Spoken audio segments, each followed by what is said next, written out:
When R. Kelly arrived to MCC Chicago, I was on Unit 15. We initially started off discussing simple things like how the music industry is ran as far as business, but that was my way of like breaking the ice with him. Of course, I wanted to know more in-depth things like these so-called conspiracy theories. Like, do people really like sell their soul, and what do that mean when they sell their soul, and what do people have to do and stuff like that. And the first time I actually addressed that to him, and so he basically sarcastically said that, what you think going on with me right now? You know what I'm saying? I wasn't in compliance with what they wanted me to do.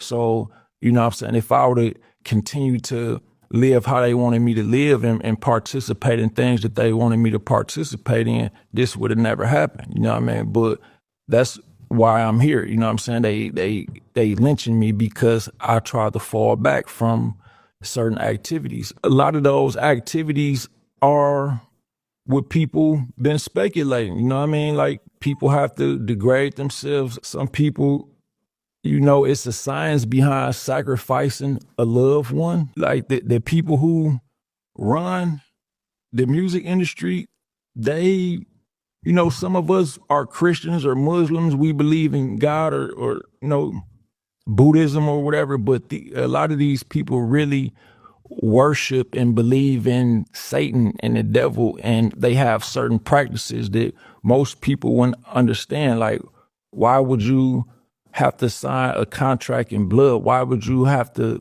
sacrifice a loved one? Like, most people can't even fathom the idea of that, you know what I mean? But R. Kelly confirmed it. A lot of those things go on. But you did end up writing a book. I mean, I understand it wasn't specifically about R. Kelly, but you wrote a book about kind of the industry. What does the book kind of cover?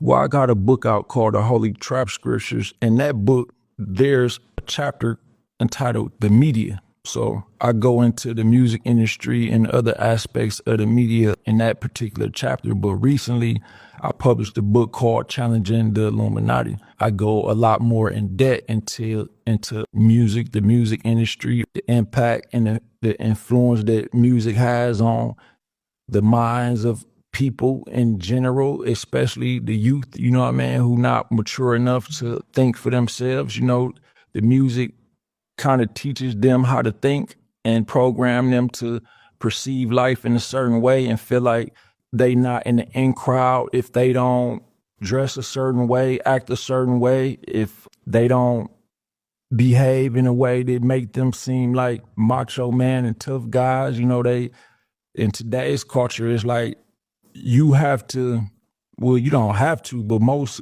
of the youth, especially like young black kids, teenagers and young black men, they feel like you not acceptable or respected in the streets if you can't say you somebody. And that's what the music is teaching them. I go a lot into depth about things like that, and even deeper things as far as, you know, sacrifices and things of that nature. When you say sacrifice, you're talking about like sacrificing family members, sacrificing their dignity, kind of like the Cat Williams thing. How amazing is that? The Cat Williams interview. He sounded a little bit like a little bit like a crackpot, and within 6 months, boom, boom, people just start getting knocked off. You talking about the one with Shannon Sharp? Yeah, where he's saying, "Oh, wait, you wait and see." He's like, "Oh yeah, watch. People are about to start. 2000. What did he say? 2025." He said, "Was it?" He said something like, or 2024 is the year people will be exposed. He sounded like it was sour grapes a little bit, but then within months, bam, bam, just one person after another getting hit with indictments, murder, being exposed. Cat Williams, a prophet. That was prophetic of him to speak that into existence. Like he had to see something and probably know something even. But you're absolutely right. I think that interview actually encouraged more people to speak out about things, because for so long, like, you would never expect somebody like Cat Williams to go on a show like Club Shay Shay or whatever and speak about certain things, because Like even today, like a lot of podcasters tell me I can't speak about certain things. And that put me in a frame of mind that y'all compromise, y'all working for somebody, you know what I'm saying? Why I can't speak about this, that, and the other, you know what I mean?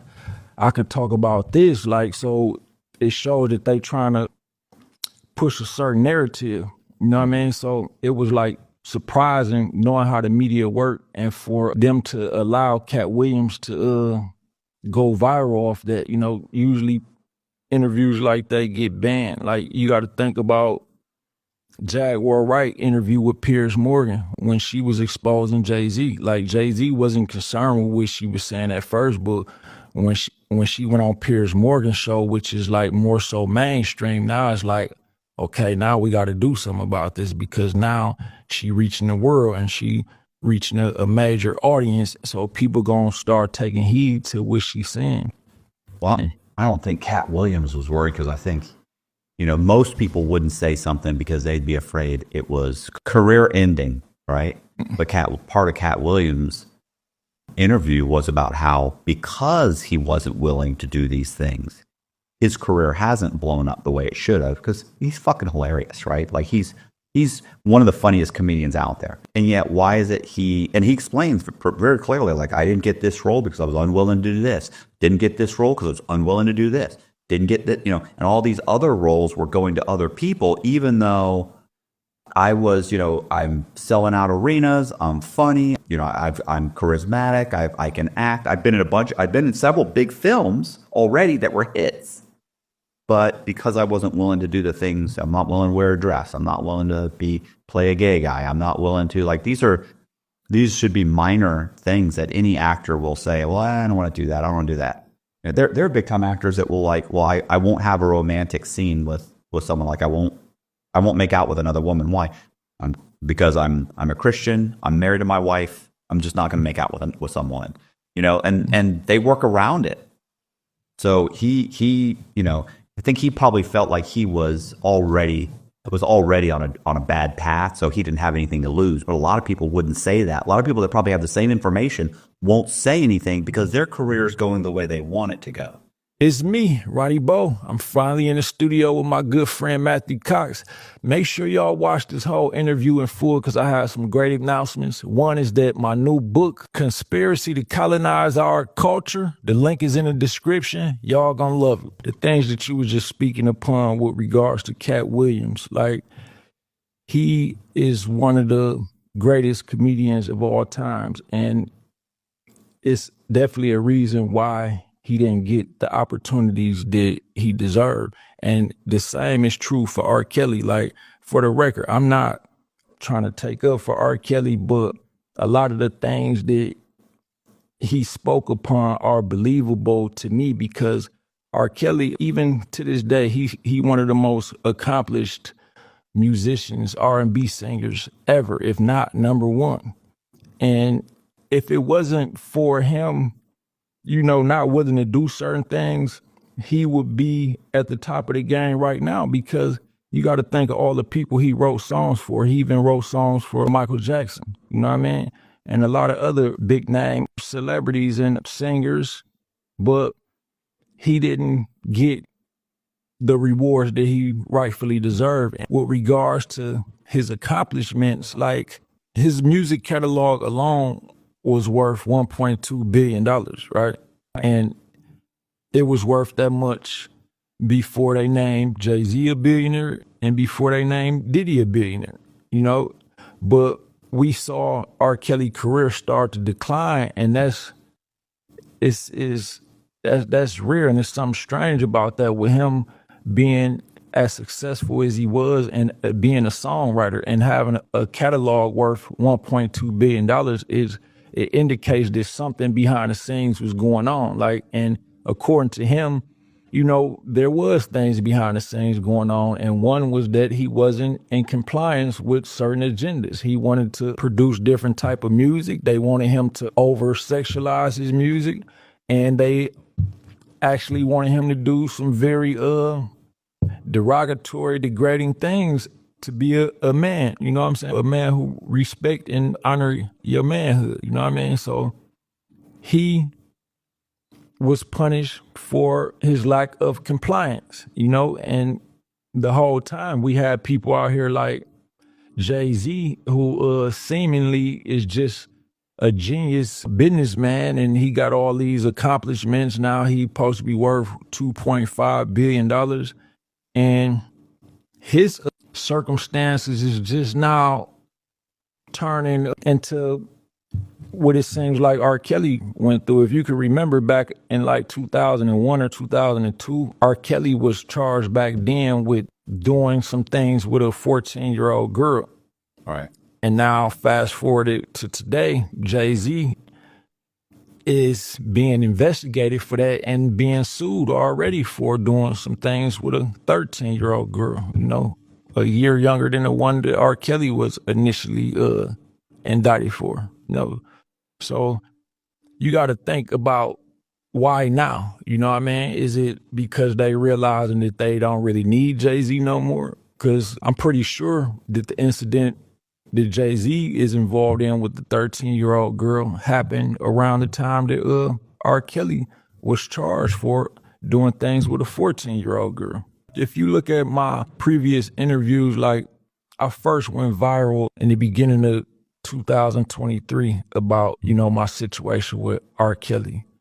And even since then, I was telling the public, not just indirectly, but sometimes directly, that the same thing that people look down on R. Kelly for, Jay-Z was engaged in the same type of activity. So my only point was, why y'all still honor him? Because y'all think he didn't, or because y'all don't know? Like some of the facts was out there, like his artist Foxy Brown, you know what I mean? Even his business partner Dame Dash said he never wanted to sign Foxy Brown or didn't want dealings with her because of her age. But Jay-Z signed her. He had songs with her where they talking about sex and stuff like that. And she was only 15 at the time, and Jay-Z was 27. Not only that, but allegedly Jay-Z has a son named Rymir who been coming forward and been in the media a lot lately. And he been fighting for a paternity test for a while now, you know, and if Jay-Z was to ever take the paternity test, I'm pretty sure that Rymir would come out to be his son. But that's not the issue. The issue is that when you go back in time and you see when Rymir was born and you see how old Rymir's mother was at this time, you know, you will see that he had an underage girl pregnant all the way back then. So, of course, he's not going to want to take the paternity test. You know what I mean? Because that's proof that you were a grown man with an underage girl. Amir's trying to get Jay-Z to take a blood test because they want what?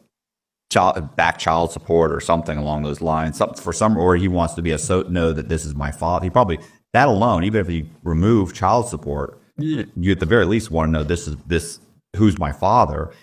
Jay-Z doesn't want to take it because he doesn't want to, if he is the father, then that's 100% proof. So he doesn't want that out there. Yeah. That always kills me, the guys that dodge, child support. It's like, okay, well, if you know that's not your kid, then take the test. Yeah. Like, what's the problem? The only reason for you to dodge, I have experience. I have a buddy who they're constantly looking for. The only reason is because, there's a chance. If you're 100% positive, like, just I've never had sex with that chick, I don't know who that chick is. I'll take the test, no problem. See, Rymir basically made it clear that he not doing this because he want money from it. He want to be able to confirm what his mom said about Jay-Z being his father. Okay. And he said, that's it. But of course, Jay-Z don't want to go through the process, because if it's concluded that he is indeed the father, then we got to rewind the history back and say, well, she had this child when she was 16. So, and that's proof. And his mom is still around? No, his mom died mysteriously after publicizing that Jay-Z was the father to her son. A lot of people mysteriously dying in this kind of murky world of hip hop, and it's a dark world. It's there's a lot of It's so funny because like the conspiracies, I hate, I don't even want to say conspiracies anymore. I don't know how else to say it, but it's not even like it's conspiracies because like every time I say that, oh yeah, it's just a conspiracy. That's conspiracy theory. That doesn't mean anything. 6 months later, 2 years later, you find out, oh, actually, no, that's true. Really, like all this stuff that's coming out about Jay-Z and all that stuff that is happening with you, and that's all pretty recent. You get out of prison, you start kind of publicizing this, right? And you start going on the podcasts and stuff, and you're pretty vocal about it. What happened? I mean, are we getting it when I got shot? 3 months after I first went viral talking about Jay-Z, or was it 2 months? Well, or you March, April, May, June. You had 3 months. And you did some videos and you started talking about this, right? So you start talking about it, you go on a bunch of podcasts, it gets a bunch of views. I mean, obviously Jay-Z's not happy about it, right? What's funny is like, if you didn't get any traction, he would shrug it off. Or maybe if there's no truth to it, right? Then he would just shrug it off. Like there's no truth to that. And that's just somebody just running his mouth and that don't mean nothing. The concern is it gets traction. People start looking into it and they find out it's true, right? So that's the real concern. Because if somebody lying about you and saying something and you're a celebrity, you just chalk it up to that's just par for the course. That's just what comes along with it. But you start getting traction on it. At one point, you're obviously becoming a problem. At one point, Jay-Z, I mean, at least according to the FBI, right? And you sent me I want to say it was an FBI 302, but anyway, it was basically a document from the FBI where the FBI says that someone who had been, I want to say, a confidential informant for them, let them know that somebody associated with Jay-Z had said that Jay-Z had put a hit out on you, which in and of itself really doesn't mean anything, right? Like it could just be some guy talking. Not that I think that the FBI would take that person seriously unless they were like a trusted CI. But the fact is, you end up getting shot. Like what happened? Like they're trying to shut you down. The FBI is notified that there's a potential hit, because I think if the FBI had known that beforehand and taken it super serious, then they probably would have tried to reach out to you, right? Like they know where you are. You're on probation. You just got out of prison. So I think they probably didn't take it super serious, or maybe they were looking into it, or maybe they got that document at the same time or just afterwards. I don't forget when it was, whether it was just before or just after when they were told. I think the document was dated after. So anyway, you end up getting shot. I mean, what happened with that? Allegedly traveled to Brooklyn, New York to do a publicity stunt in Marcy Projects where Jay-Z grew up at. And allegedly while I was there, I got shot. So fast forwarding it up to the statement that you read, which is filed in federal court, FBI informant, they wasn't like telling on me. Like I could be in trouble if they could find out that I was actually here, and I could only get in trouble because I didn't report the incident to my PO, and I didn't report that I was traveling to New York. You know what I mean? That's if that's the truth. I could get in trouble for that. But they was telling on Jay-Z's friend Tata, saying that he orchestrated it. Like they wasn't even directly telling on Jay-Z. They was saying this dude Tata, who they identify as a close friend of Jay-Z, orchestrated the hit. You know what I mean? And when they questioned me about it, I said it didn't happen. And of course, I grew up under the growth and development movement, which was formerly led by Larry Hoover, and I live by certain principles and values. And one of those, is just not, we can't tell on people, you know what I mean? Whether he did it or not. Like I can't tell on Jay-Z. That's just,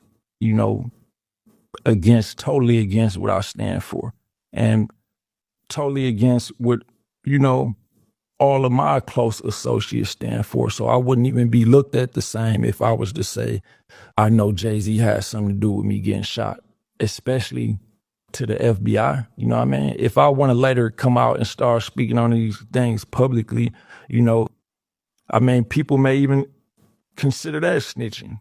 But, you know, just to sum it up, I just can't, whether it's true or not, I can't and won't tell on Jay-Z.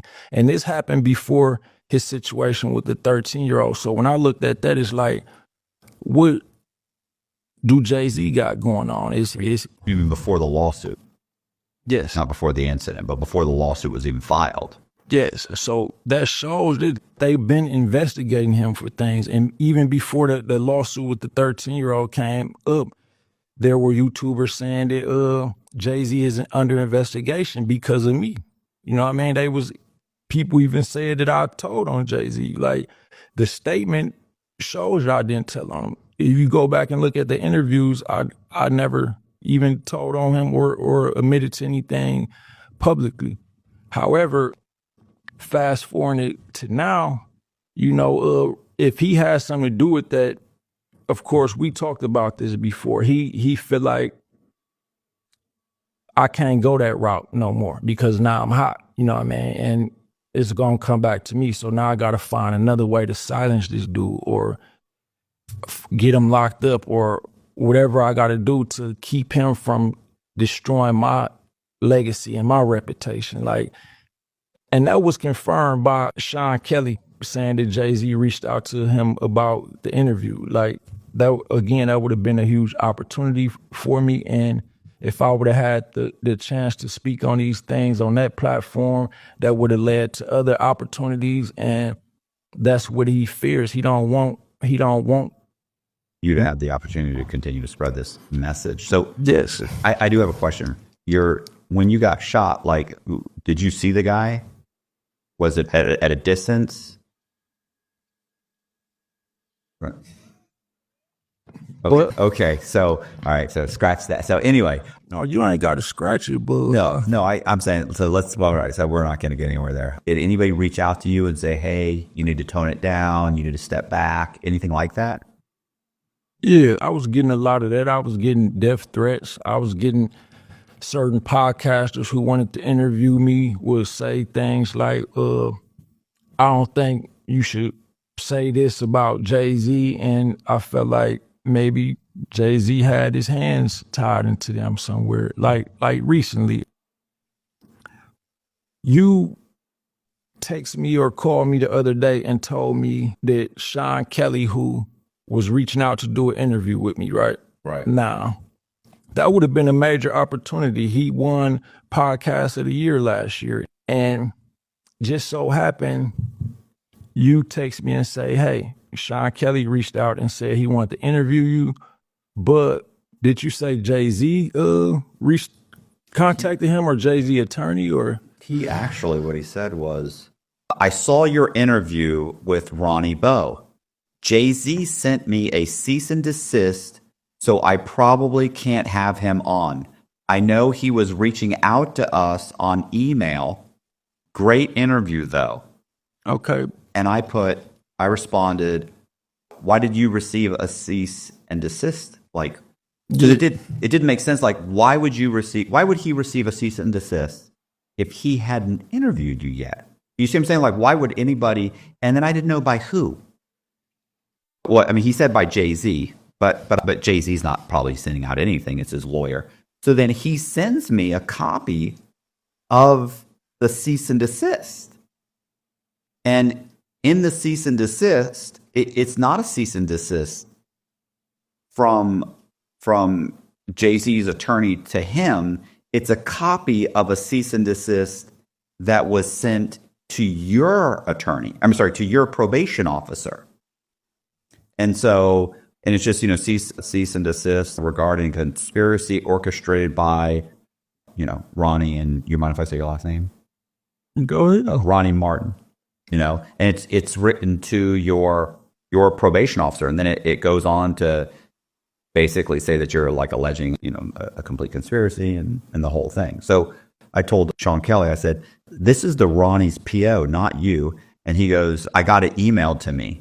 And I put, understood, sounds like they're trying to shut poor Ronnie down. And He goes, you didn't get one? And then I never even responded to that.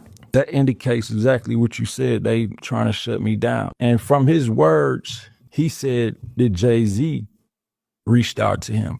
And then he showed the cease and desist. So I'm thinking, it seems to me that he actually communicated with Jay-Z, and Jay-Z told him, don't interview me because now y'all put me on what was just rewarded the #1 podcast in the world. So that type of exposure, when you get that type of exposure, it seems to the public like you more credible. And that's what they want to prevent. Like, as long as the public saying you lying and you not credible, then they probably won't even care. You know, it don't even concern them. But as soon as the public start looking into it and saying, well, he was just on Digital Social Hour with Kelly and he went viral on Matthew Cox, and now it's hundreds of thousands of people, maybe even millions of people talking about what Ronnie Bo got to say about Jay-Z. Now I'm becoming a bigger influence, and that's what they feared. Like the case with Jaguar Wright, you know, Piers Morgan, now she's being taken serious. You know what I mean? Now you got your lawyer reaching out to Piers Morgan saying, we will sue you, take the interview down. Like why? You know what I mean? Like if she lying or whatever, like, I mean, I can understand they can still shatter your image, but why you all of a sudden taking it serious? And then that was followed up by these allegations of the 13-year-old. So everything making sense now. You know, you can't keep saying people lying. You know, Jaguar Wright is like the voice of those who scared to speak up, and some want to speak up, but they done sign certain agreements to where it's like, I can't talk about this, or I jeopardize this, or whatever they put in the agreement. You know what I mean? But now here we are. Like, look at Lil Baby. I mean, you probably not too much into hip hop music, but Lil Baby was a few years ago the #1 rap artist in the world, Grammy nominated, double platinum records. And he recently did an interview with Charlemagne, who is a mainstream person. And his interview only did, to this day, like 45,000 views. You know, our last interview did 700 some thousand views. So people like Jay-Z is starting to look at that, like, these YouTubers or influencers or whatever they want to call us are becoming a problem now. They getting big. Like, people are more interested in what Ronnie Bo got to say than what Lil Baby got to say. And he sold millions of records and Grammy nominated, maybe even a Grammy winner, you know what I mean? So now it's a different issue. So now that they seeing how powerful and influential people like me could become, now they have to intervene some way. Now they gotta somehow, I don't even know how he figured out that Sean Kelly wanted to interview me, but now you contact him and say, don't interview Ronnie Bo because I got a cease and desist against him. And you gonna end up like Piers Morgan, I'm guessing. He's insinuated, basically, you know what I mean? So that happens, and now obviously, well, like you just said, Jay-Z's trying to figure out how to shut you down, how to keep you, quiet. I'm sure he was thinking, one, assuming he's involved, like you're saying, assuming he's involved. One, he's going to take you out completely, and you're just not an issue anymore. But since it didn't happen, they were probably still thinking, hey, at least now he knows this is an issue, he's going to stop talking. But that's not what happened. Instead, you went on my platform. That video got 750,000 views. You went on Sean Atwood. You went on, did you go on Jaguar right after that also? You went on a bunch of them. Me and Jaguar right on her channel, we discussed other things. And speaking of, Stevie Knight, my interview with him did like 400,000. And I was already speaking upon these things on Too Strong podcast with Corey, even prior to that. But yeah, it's been spreading. Right. So you didn't stop talking. You know what I'm saying? You did like you what the goal was, of course, to get you to stop. Instead, what he does is he has his attorney write up a letter, an email, a cease and desist order, and he sends it to your probation officer. And I've been through this. I got a cease and desist order sent to my probation officer, and I was brought down. I got a phone call. Hey, where are you? I need you to be here at my office tomorrow at 9:00. Like, they don't care if you got a job. They don't get. I was like, okay. So meet me at. She was very stern. Like, you be at my office. I was like, okay. Luckily, I knew what it was about. It was a guy I'd written a book on. He was trying to get the book taken down. He was trying to get me thrown in jail, thrown back in prison. I go down there. She tells me what happened. This is what happened. I got a letter.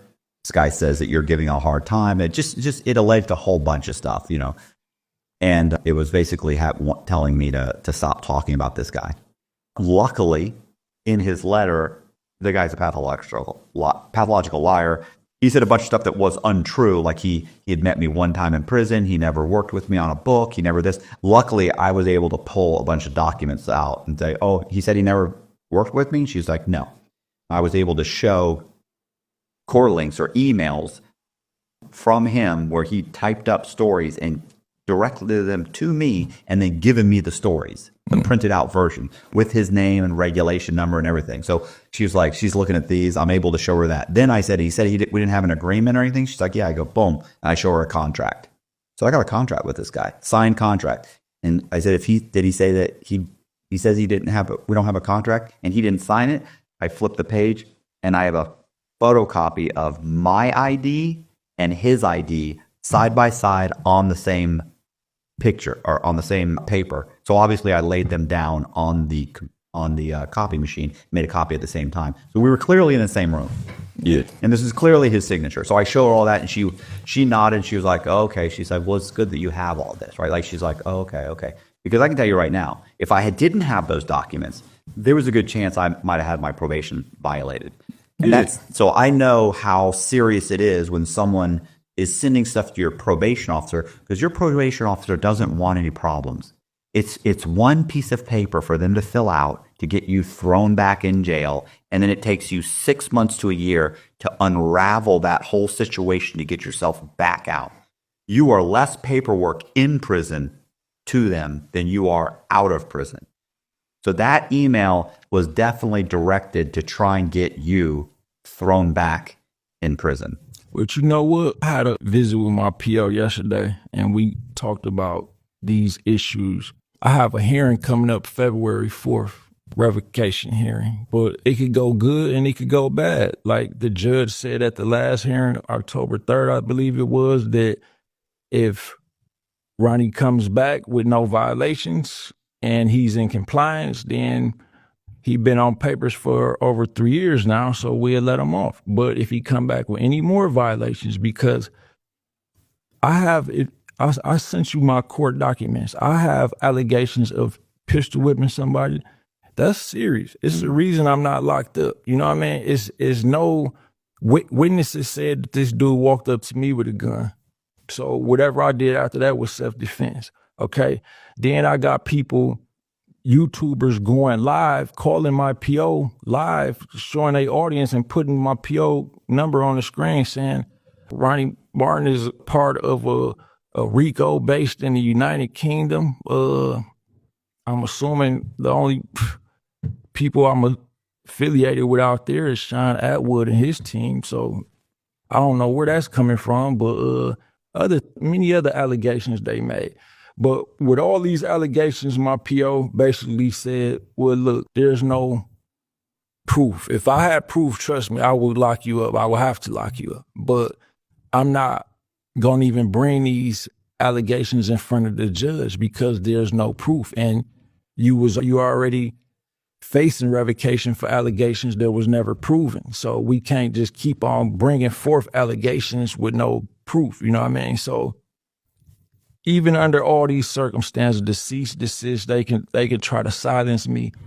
I'm still good. You know what I mean? Like I I got a different force behind me. And people will assume that I'm some ignorant, illiterate guy, but I know what I'm doing. You know what I mean? I know things I can and cannot say without having legal consequence. And another thing I want to mention, because there have been a lot of bloggers insinuating that, you know, they're going to do it anyway. Every story that just seems too good to be true, they assume you lying, right? So with regards to the situation you just explained with the dude you was locked up with, you got to think, why has R. Kelly never came forth and tried to do that with me? And why he never came forth and said Ronnie Bo lying?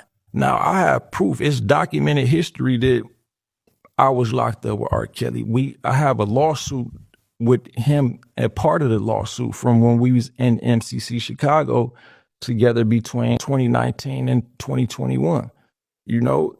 But I mean, although his brother, Bruce Kelly, his brother actually did an interview with Too Strong about me, and he confirmed that, yeah, they cool, but he basically said R. Kelly is leery of me because he don't know my angle. He don't know why I'm being nice, why I help him get on general population. And to this day, like, R. Kelly is in jail and he's safe.